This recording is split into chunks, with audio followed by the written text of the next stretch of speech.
తాకట్లో ఉన్న మీ బంగారాన్ని విడిపించి ఆ రోజు ఆన్లైన్ రేటుకి కొంటాం. Sharma gold company. నమస్కారం, వెల్కమ్ టు సుమన్ టీవీ. నేను గీతాంజలి. అక్టోబర్ 27 మొదటి కార్తీక సోమవారం. కార్తీక మాసం ఎంతో విశేషం, అందులోనూ సోమవారాలు ఎంత ప్రత్యేకమో మనందరికీ తెలుసు. మరి మొదటి సోమవారం 27వ తారీఖు అండి. అలాగే ఆ రోజు ఇంకో విశేషం స్కంద షష్ఠి.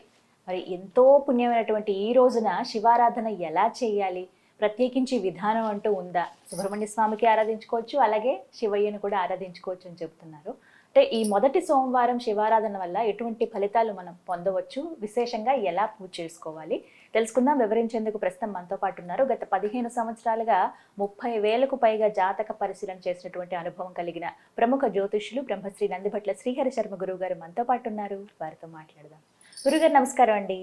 వాగర్థావివ సంపృక్తౌ వాగర్థ ప్రతిపత్తయే జగతః పితరౌ వందే పార్వతీ పరమేశ్వరౌ ఆదిత్యాయ చ సోమాయ మంగళాయ బుధాయ చ గురుశుక్రశనిభ్యశ్చరాహవే కేతవే నమః. శృంగేరి జగద్గురు పీఠాధిపతులకి, కంచిపీఠాధిపతులకి నమస్కారములు తెలియజేసుకుంటూ కార్యక్రమాన్ని ప్రారంభిద్దాం. గురుగారు, మొదటి కార్తీక సోమవారం అదొక విశేషం అయితే, ఇంకొక విశేషం స్కంద షష్ఠి. ఆ రోజు మరి ఏంటండి ప్రత్యేకంగా ఉండబోతోంది కాబట్టి ఎలా చేసుకోవాలి పూజా విధానం వివరించండి. మాసములలోకెల్లా బహుపుణ్య మాసం అనేటువంటిది కార్తీక మాసం. ఉన్న 12 మాసాలలో శివకేశవులకి సంబంధించిన మాసము, అలాగే ఎంతో గొప్పదైనటువంటి పుణ్యాన్ని సంపాదించుకునే గొప్ప మాసము ఈ కార్తీక మాసం. ఈ కార్తీక మాస మహత్యం గురించి వర్ణించడానికి మాటలు సరిపోవమ్మా. అంత ఆత్మానుభూతి కలుగుతుంది. ఒక్కసారి కార్తీక మాస మహత్యం తెలిసిన వ్యక్తి, అంటే ఒక పండు రుచి తెలిసిన తర్వాత ఆ పండు కోసం బ్రతికున్నంత వరకు ఎలా ఆరాటపడి ఆ పండు కావాలని కోరుకుంటాడో, ప్రతి వ్యక్తి కార్తీక మాసం యొక్క మహత్యాన్ని తెలుసుకున్న తర్వాత జీవితంలో కార్తీక మాసం ఎప్పుడు వస్తుందా, నేను ఎప్పుడు మంచి పని చేయాలా, ఎవరికమ్మా చెడ్డ పని చేయాలని ఉంటుంది. ఒక్కసారి ఆలోచించండి. అందరికీ మంచి చేసుకోవాలనే కదా. నేను బాగుండాలి, నా పిల్లలు బాగుండాలి, నా కుటుంబం బాగుండాలి, మా ఆయన బాగుండాలి, నా వాళ్ళు బాగుండాలి, ఇలా ప్రతి వాళ్ళు అనుకుంటే వాళ్ళ ఊరు బాగుంటుంది, జిల్లా బాగుంటుంది, రాష్ట్రం బాగుంటుంది, దేశం బాగుంటుంది. కాబట్టి అందున ఈ కార్తీక మాసంలో గొప్పగా చెప్పుకునేటువంటిది సోమవార వ్రత నియమము అనేటువంటిది. అయితే వాస్తవంగా సోమవార వ్రత నియమం అనేటువంటిది ఎప్పుడు ప్రారంభం చేయాలి? ఆషాఢ మాసంలో వచ్చే మొదటి సోమవారం నాడు ప్రారంభించి కార్తీక మాసం వరకు కూడా ఉండే సోమవారాలన్నీ పాటించాలి. మరి ఈ సంవత్సరం ఆషాఢ మాసం వెళ్ళిపోయింది కదండి, అంటే కనీసం ఈ సోమవారంలోనైనా కానీ నియమాన్ని పాటించాలి. ఈ యొక్క సోమవారానికి షష్ఠి తిథి కూడా కలిసి రావడం చాలా విశేషం. 27వ తారీఖు రోజున, అంటే సుబ్రహ్మణ్య స్వామి యొక్క తిథి, స్కంద షష్ఠి అని అంటారు. ఇక మరి ఒక విశేషం ఏంటంటే, ఈ సుబ్రహ్మణ్య స్వామి సర్పానికి సంకేతం కదా. సర్ప నక్షత్రాలలో ఒకటైనటువంటిది బ్రహ్మ మొదలుపెట్టి సృష్టి మొదలుపెట్టినటువంటి నక్షత్రము మూలా నక్షత్రం. ఇవన్నీ ఆ మూలా నక్షత్రం కూడా ఆ రోజు అవ్వడం చాలా విశేషం. కాబట్టి వీక్షించేటువంటి సుమన్ టీవీ ప్రేక్షకులు ఇప్పుడు చెప్పుకోబోయేటువంటి అంశం ఏదైతే ఉంటుందో అతి జాగ్రత్తగా వినండి. ఇటువంటి విషయాన్ని పూర్తిగా విని మీ కుటుంబ సభ్యులకి, మీ మిత్రులకి, బంధువులకి ఈ విషయాన్ని చేరవేయండి. ఎందుకంటే వాళ్ళు పొందే పుణ్యంలో మీకు ఆ పరమేశ్వరుడు, ఆ దామోదరుడు మీకు కొంత భాగాన్ని అందజేస్తాడు. స్వార్థంగా ఇక్కడ పని చేయకూడదు. అయితే ఎందుకింత ఎక్సైట్మెంట్, ఆనందానికి లోనవుతున్నానంటే, కార్తీక మాసం వచ్చిందంటే పరమేశ్వరుడు, విష్ణువు, ఇదే నమ్మ ఆరాధన. అంతే కదా. ఇక ఈ సోమవారానికి ఉన్నటువంటి ప్రత్యేకత ఏంటంటే, కార్తీక సోమవార వ్రతం అనేటువంటిది కూడా ఒకటి ఉందాం. ఎలా చేయాలంటే 6 విధాలుగా చేసుకోమని మనకు శాస్త్రం చెప్పబడింది. ఇప్పుడు మొదటి రోజున చేసుకోవచ్చు, తప్పేమీ లేదు. మనకు 27వ తారీఖు రోజున వస్తున్నటువంటి దాంట్లో మూలా నక్షత్రం ఉంది, షష్ఠి తిథి అయింది, సోమవారం. ఇంతకంటే మేలు కలయికి ఇంకేం కావాలమ్మా? కాబట్టి మనకు కలిగేటువంటి కష్ట నష్టాలు తొలగించుకోవడానికి, ఈ జీవితంలో ఈ జన్మలో మనం అనుభవిస్తున్నటువంటి అనేక దోషాలకి కారణం గత జన్మ కర్మదోషం. ఈ గత జన్మ కర్మదోషం అనేటువంటిది తొలగిపోయే అవకాశం భగవంతుడు మనకు ఈ యొక్క మాసాలలో చేసుకునే పూజా విధానాల ద్వారా తెలియచేశాడు. ఈ కార్తీక మాసములో విధి విధానాలు ఆచరించే మానవుడి యొక్క పాపము అగ్నికి దగ్గరగా వెళ్ళిన దూది పింజము అంటే దూది ముద్ద ఎలా అయితే పటఫల ఫలఫలమని కాలిపోతుందో ఆ పాపాలు కూడా అలాగే నశించిపోతాయట. కాబట్టి ఎవ్వరు కూడా ఈ కార్తీక మాసం అన్ని రోజులు చాలా పవిత్రమైనవి. అవకాశము సందర్భం ఉన్నప్పుడు మన సుమన్ టీవీ ప్రేక్షకులకి అన్నీ కూడా తెలియచేయడానికి ముందుకే ఉన్నాం. అయితే ఈ కార్తీక సోమవారాన్ని 6 విధాలుగా చేసుకోవాలని శాస్త్రం చెప్పింది. ఏంటి అని అంటే ఉపవాసం, ఒకటి, రెండవది ఏకభుక్తము, మూడవది నక్తము, నాలుగవది అయాచితము, ఐదవది స్నానము, ఆరవది తిలాదానము. ఇవన్నీ కూడా ఆచరించవచ్చు.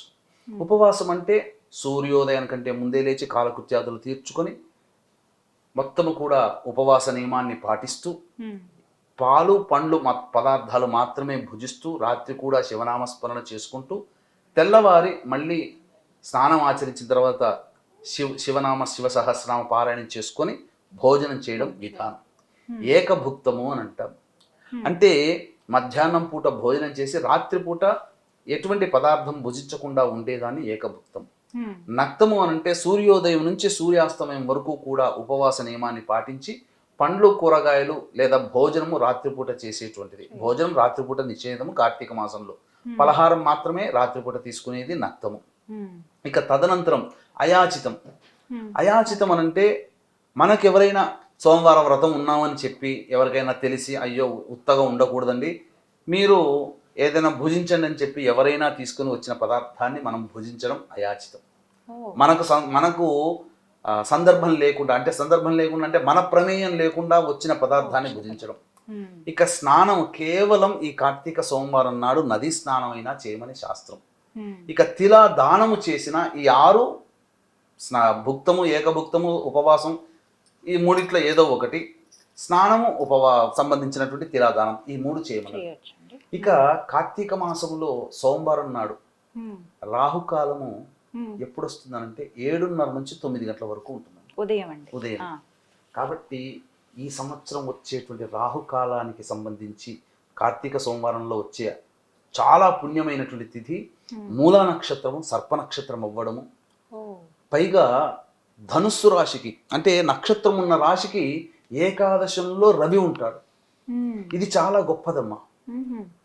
మీరు జాగ్రత్తగా గమనిస్తే ఆ రోజు ఉండే రాశి ధనుస్సు రాశి, ఆ రాశికి లాభస్థానంలో రవి ఉండడం చాలా ఏకాదశార్క యోగం కలిగినటువంటి రోజు అది.